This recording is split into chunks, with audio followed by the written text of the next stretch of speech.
चलो इस दुनिया को दिखा दे 300 उल्टी खोपड़ी के मराठे क्या कर सकते हैं. And Sayali Sanjeev as Maharani Saibai Bhosle. Okay, so now I'm gonna hand over to you, sir, so that you can tell us about the movie, about your experience. Thank you. Hindi में, मराठी में, English में, किसमें? हिंदी। सबसे पहले आप लोगों को बहुत बहुत थैंक यू और आगे माफ़ी चाहता हूँ कि मैं थोड़ा सा लेट हो गया, थक गया है आदमी. बट बहुत अजीब सा लग रहा है. पहले तो बताऊँगा मुझे कि मैं कई बार दिल्ली आया हूँ, कई बार ऐसे आप लोगों से मिला हूँ. कोई ना कोई हमेशा बाजू में होता था जो जिसको हम सपोर्ट कर रहे होते थे.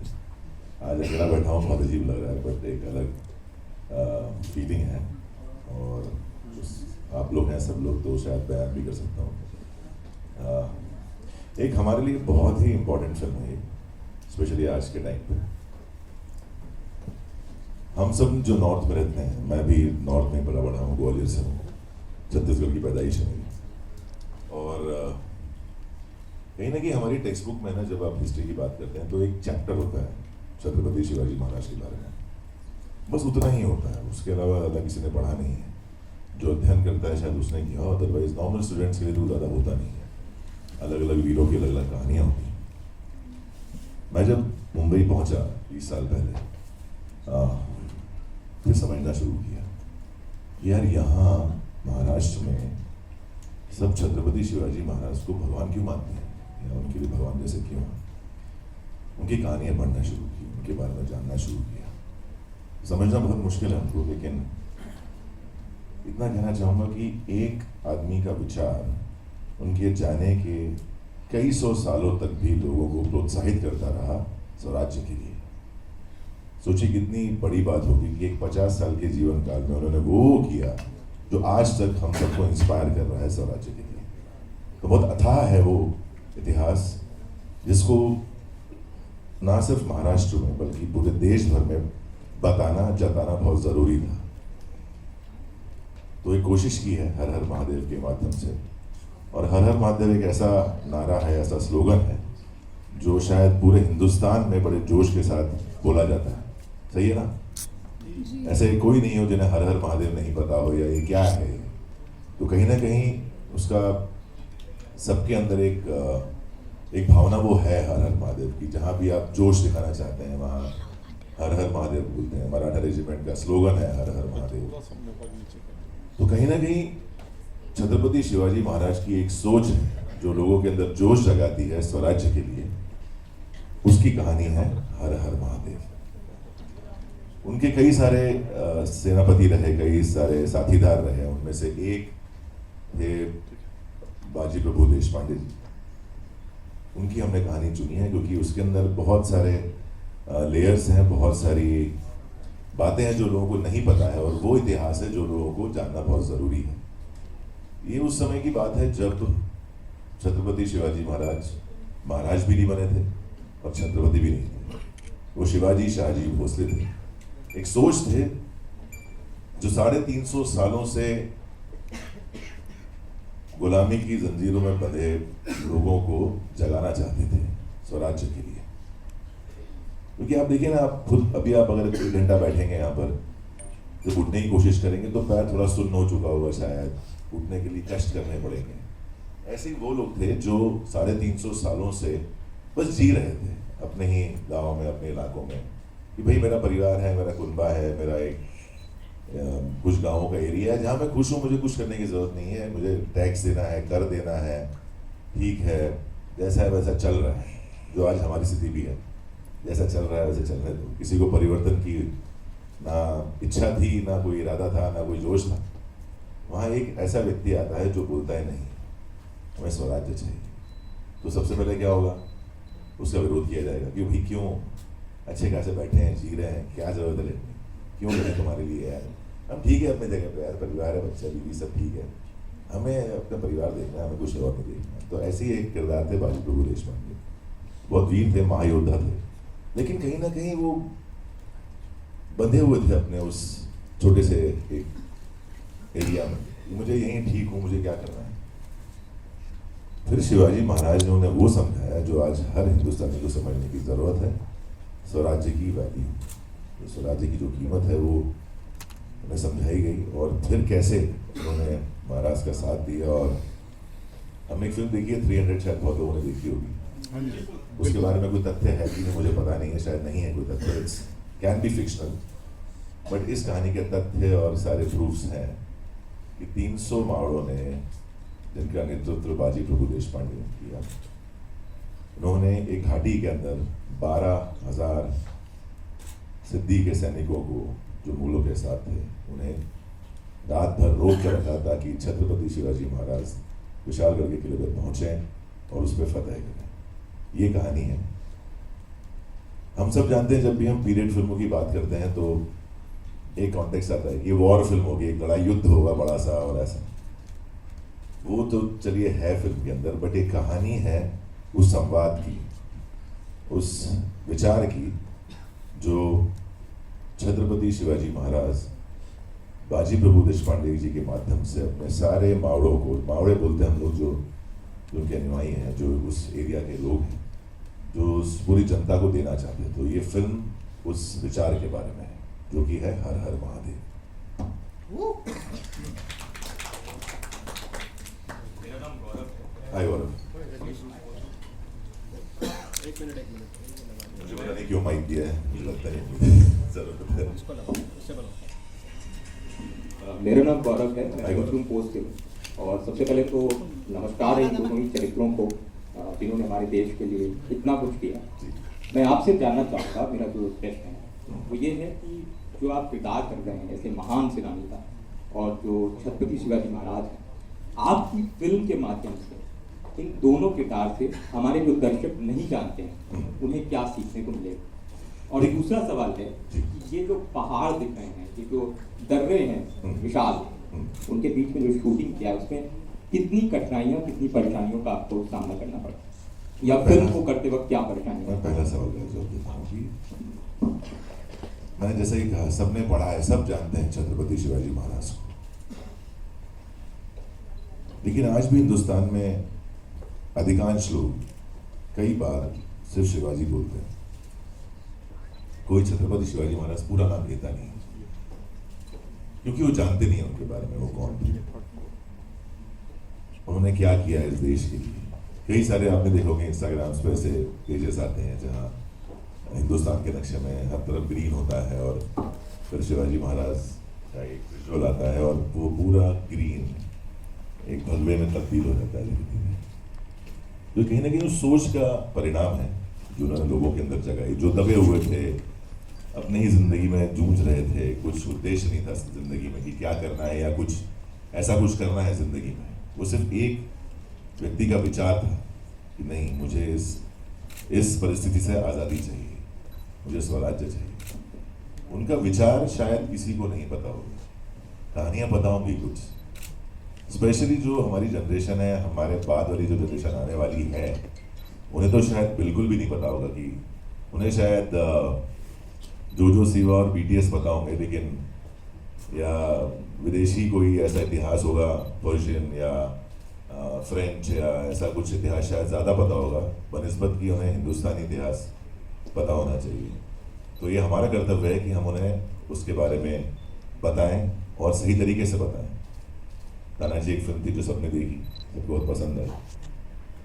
पसंद कई वजह से आई, कितने लोगों ने अपने बच्चों को ये सही वजह बताई है वो मुझे नहीं पता। हमने कोशिश की थी कि हम सही वजह बताएं कि महाराज के विचार क्या थे। आपने अगर देखी होगी फिल्म तो उसमें कई जगह उनके डायलॉग्स हैं, उन्हें समझने की कोशिश की जाए तो समझ में आएगा कि उनके विचार क्या है। कि राजा के लिए सैनिक मरते ही हैं, लेकिन एक छोटे से सैनिक के लिए मरने वाला राजा ये पहली बार देखा किसी ने। वो एकमेव राजा है पूरी दुनिया में जो ऐसा था। नॉर्मली राजा हमेशा अपने सिपाहियों को आगे कर देते थे। महाराज एक ऐसे राजा थे जो अपने एक सिपाही के लिए आधी रोटी खाकर वो 6 महीने रहे एक पहाड़ के ऊपर, एक किले के ऊपर, रोज सतकोर कहते हैं हमारे, मतलब चौथाई रोटी खाकर वो इतने उन्होंने समय काटा ताकि उनके सैनिकों को खाना मिल सके। उस दर्रे के बाहर भी वो रुकने को तैयार थे, ये कहकर कि नहीं, अगर उनको शिवाजी चाहिए तो शिवाजी मिलेगा, हम लोग जाइए।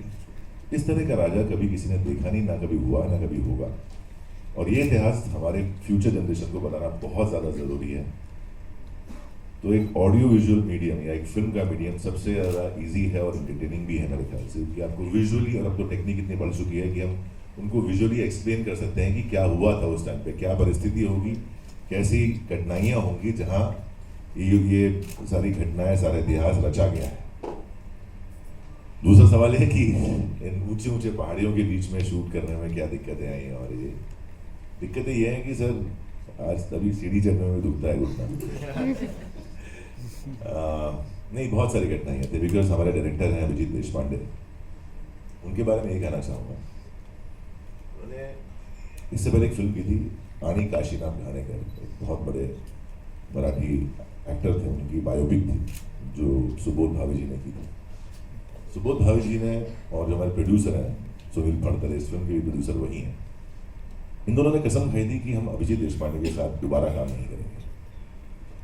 इतना जिद्दी, इतना ज़्यादा परफेक्शनिस्ट आदमी है, कई बार आप इरिटेट हो जाते हो कि यार क्या करवा रहे हो यार, मतलब ये कोई जगह शूट करने की, मतलब यहाँ आदमी, मतलब चिड़िया नहीं पहुँच पा रही है, तुम मुझे बोल रहे हो चल के वहाँ चढ़ेंगे ऊपर और शूट करेंगे।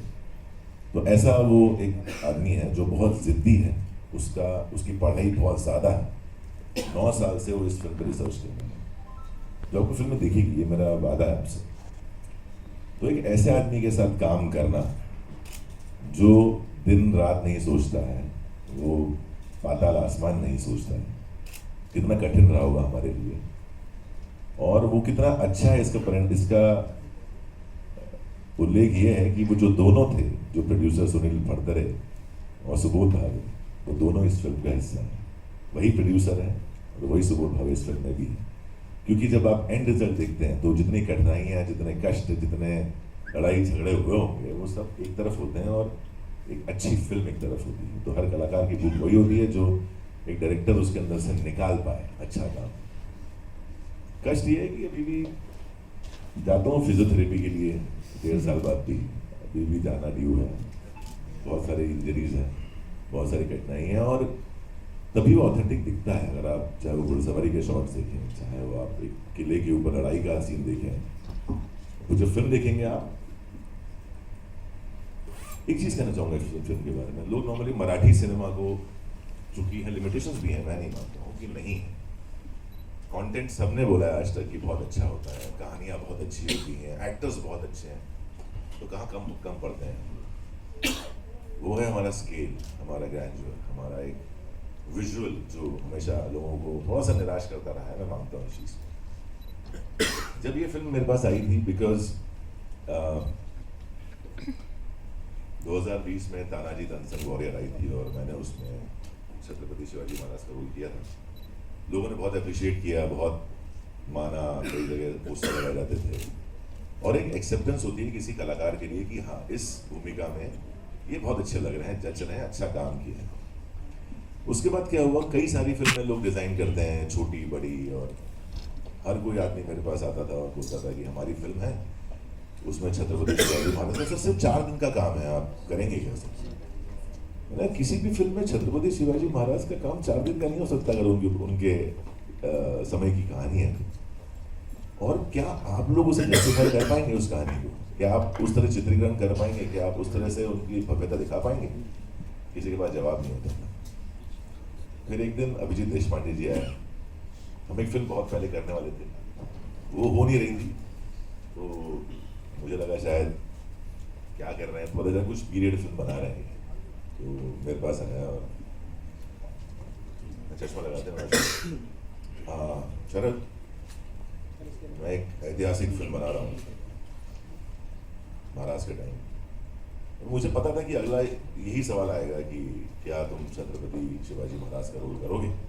तो मैं तैयार था कि अब मैं मना कर दूंगा, मतलब मैं नहीं करूँगा। तो उसने स्ट्रेट पूछा, मैं चाहता हूँ कि तू बाजी प्रभु देशपांडे जी की भूमिका। एंड आई वाज सरप्राइज कि यार, जहाँ एक कलाकार की एक पर्टिकुलर रोल के अंदर एक्सेप्टेंस हो चुकी है, लोग मान चुके हैं, लोग बहुत सारी बातें कर चुके हैं, तमाम मीम तो नहीं कहूँगा, लेकिन बहुत सारे इंस्टाग्राम पोस्ट थे जहाँ जब भी छत्रपति जी की बात होती थी तो मेरी फोटो या एक वो पिक्चर सामने आती थी। उसमें ये व्यक्ति, ये इंसान आता है और मुझे पूछता है कि आप बाजी प्रभु देशपांडे की भूमिका करोगे, बिकॉज मैं हिंद के ऊपर कहानी बना रहा हूँ। चलिए नेक्स्ट आप। तो मैं बिल्कुल ऐसा था कि अरे ये तो कमाल हो गया है, ये इसका विजन बहुत ही तगड़ा है। और वहाँ से इस जर्नी की शुरुआत हुई और फिर जो कष्ट लिए गए हैं वो आपको रिपोर्ट भेजूंगा मैं 3-4 दिन मेडिकल। शरद जी प्रणाम। प्रणाम प्रणाम। मैं राहुल जैन नमोकार चैनल से। वाह। मेरा आपसे सवाल है कि जैसे आपने रेड फिल्म का जिक्र किया और उस फिल्म को भी लगभग 10 साल से ज्यादा हुए हैं जी। और उसके 2 पार्ट आ चुके जी। हैं और आज भी वो फिल्म टेक्निकल इतनी वेल मेड लगती है हमें कि हमें लगता है कि इस फिल्म का कंपैरिजन हो नहीं सकता। जी। और अभी इस फिल्म में जो आपका डायलॉग जो आप बोलते हैं कि 300 उल्टी खोपड़ी पे, और कहीं ना कहीं हम वो एक एक्सपेक्टेशन जाग जाती है हमारी कि यार चलो बॉलीवुड में या हमारी हिंदी सिनेमा जी। में कोई ऐसी फिल्म मिले तो क्या हम अपने एक्सपेक्टेशन रख सकते हैं इस फिल्म से कि वैसा ही हमें विजुअलाइज हम कर पाएंगे जैसे 300 फिल्म में हमने देखा था।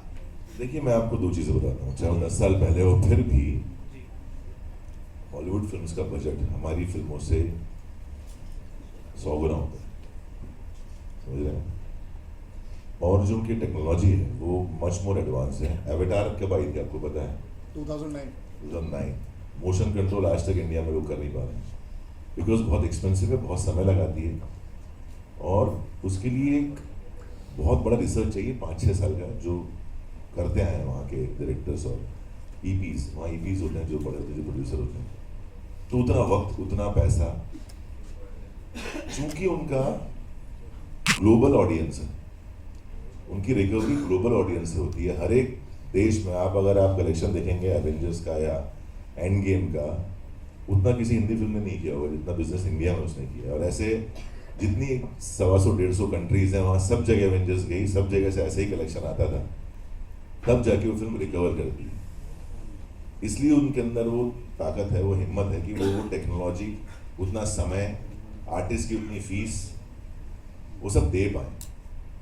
तो मैं बिल्कुल ये मानता हूँ कि हमने भरपूर कोशिश की कि जितने पैसे हमारे पास थे, इसका उदाहरण दूंगा कि हमारी फिल्म में ना केवल एक्टर्स, डायरेक्टर, राइटर, इन लोगों ने, बिकॉज वो दिखने वाले हैं पर्दे पे, हमारा नाम होने वाला है, इन लोगों ने शायद अपनी फीस कम की या माफ की है।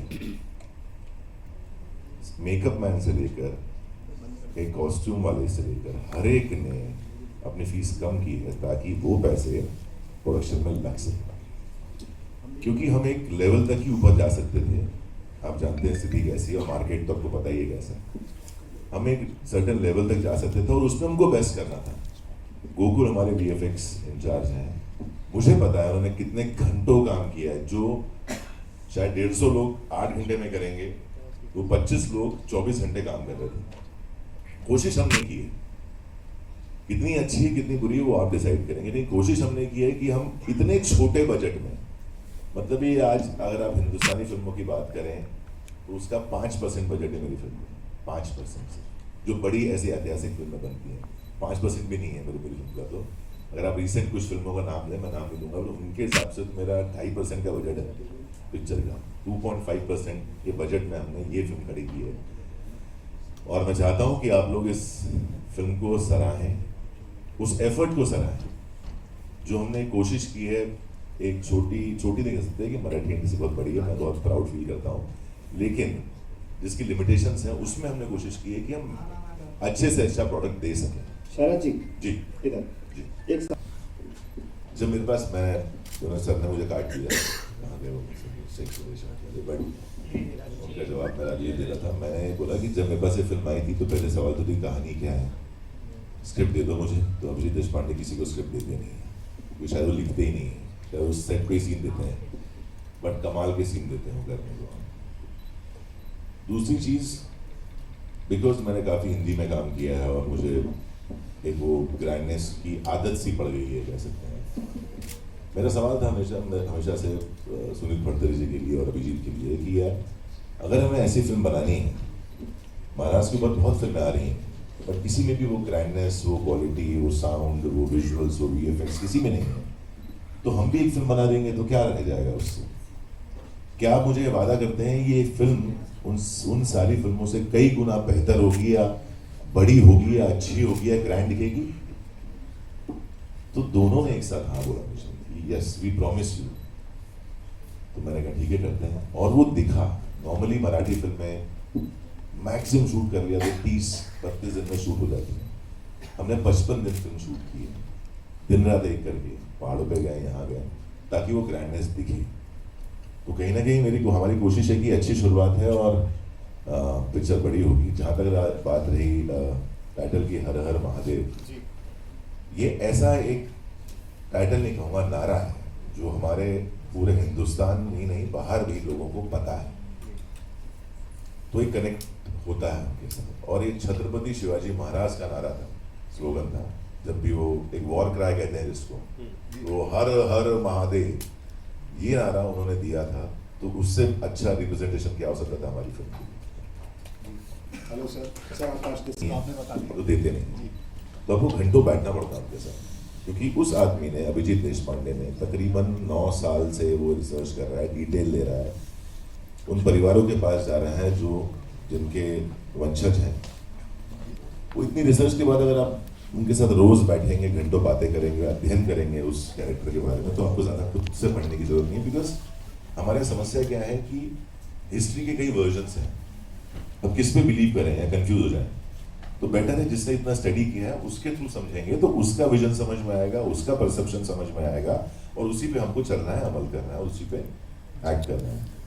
तो अभिजीत देशपांडे इस जगह है जहाँ आप टोटल फेथ रख सकते हैं, और हम सब ने फेथ रखा है। You are definitely missing him right now या डेफिनेटली, बट अदरवाइज आप 2 दुश्मन बाजू में बैठे थे। थैंक यू सर हाँ जी, पूछने दीजिए यार, तो ऐसी क्या मतलब, मैं तो जा रहा हूँ। अरे आपको मुझसे यार जल्दी है, मैं दिल्ली आया हूँ, बात करने दो यार, एक तो बहुत टाइम बाद हिंदी में बात कर रहा हूँ। Sir Nisha the national bulletin news. हाँ जी, निशा। सर मेरा कोई वैसा सवाल नहीं है, उसमें चाहूंगी कि जो डायलॉग हमने ट्रेलर में देखा है कि 300 उनके कोटे के जो मराठा होते हैं, हम चाहेंगे वो लाइव आप मैं लास्ट बोलूंगा, और कोई सवाल है? नहीं और परेशान करो तो 3 मिनट बचा है। ऐसी मेरी कोई घर पे कोई सुनता नहीं, मेरी बीवी सुनती नहीं, यहाँ पे लोग सुनते हैं, कम से कम यार। ना मेरी बेटी सुन रही है मेरी बात, ना मेरी मम्मी सुन रही है, ना मेरी बीवी सुन रही है, डायरेक्टर सुनता नहीं है, तो अब कोई तो सुन रहे हैं, कम से कम 20-25 लोग अच्छी आवाज सुन रहे हैं, सुनने दो। बहुत बोलना है, इसके बाद आपको बहुत सारा। अरे मैं सर मर रहा हूँ पिछले 20 सालों से, बोलने के लिए तो बोलने ही दे रहा है। एक तो एक हकला आदमी इतने साल बाद बोलना सीखा, उसको आप बोलने नहीं दे रहे। एक कोई सवाल लेंगे और Okay, you have done multi-star movies in the past, और लीड भी आप कर चुके हैं टीवी पे भी, अदरवाइज भी फिर से आप लीड कर रहे हैं, तो what is your preference? Do you prefer to work in multi-stars or do you prefer to work as a lead? देखिए, इसके 2 एस्पेक्ट बताता हूँ मैं किसी भी कलाकार की जिंदगी के। अगर आप बातें पीछे कम करेंगे, अपनी खुशबू बंद करेंगे, तो बोलूंगा। अरे आप देखिए, अपने को क्लासरूम में आ गया हूँ, मैं टीचर हूँ, पीछे कुछ बच्चे ऐसे कोने में कुछ बातें कर रहे हैं, यार टिफिन में क्या लाया, टिफिन में क्या लाया। तो आप लोगों ने खाना खा लिया, टिफिन की बातें ना करें, मेरी बात सुन लीजिए 5 मिनट और बात करेंगे। तो एज एन एक्टर, छोटा सा तो 3 मिनट का किस्सा है। मैं टीवी करता था, नंबर 1 शो का हीरो था मैं, 7 तरह सब ने देखा होगा मेरे से, बच्चों लोगों ने नहीं देखा होगा, बड़े लोगों ने देखा होगा शायद, लेकिन मैं हीरो था, शो का नंबर 1 शो था। अवार्ड सेरेमनी हुई, मुझे ना नॉमिनेशन, ना मतलब अवार्ड तो भूल जाओ, नॉमिनेशन नहीं। तो मैंने बड़ी शिकायत से अपनी जो चैनल हेड सबको बोला, मैंने कहा यार ये क्या मतलब है यार, मैं हीरो शो का है, मेरे हीरोइन को अवार्ड मिल रहा है, मेरे को कुछ नहीं मिलता है, नॉमिनेशन भी नहीं मिलता है।